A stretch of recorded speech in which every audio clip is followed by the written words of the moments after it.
नमस्कार मंडळी, श्री स्वामी समर्थ। येत्या 10 जुलै 2025 वार गुरुवार आली आहे गुरुपौर्णिमा। गुरुपौर्णिमेला असं खास महत्व आहे। प्रत्येकांसाठी गुरुपौर्णिमा ही अतिशय महत्त्वाचा दिवस असतो। या दिवशी आपल्या गुरूंना प्रत्येक जण काही ना काहीतरी गुरुदक्षिणा देत असतो। पण त्याआधी आपल्याला आपल्या गुरूंची सेवा करणं सुद्धा खूप महत्त्वाचं आहे। आपल्याकडे आपले जे गुरु आहेत त्यांचा फोटो असणं, मूर्ती असणं गरजेचं आहे। तुमच्याकडे नसेल तर नक्की घेऊन या।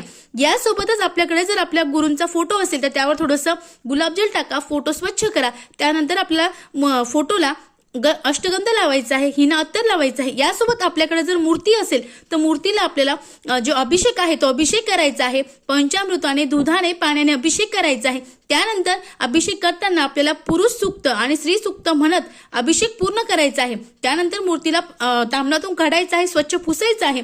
त्यानंतर मूर्तीला सुद्धा आपल्याला हिना अत्तर लावायचा आहे, अष्टगंध लावायचे आहे, फूल अर्पण करायचे आहे आणि जो नैवेद्य तयार केला आहे तो नैवेद्य आपल्याला दाखवायचा आहे।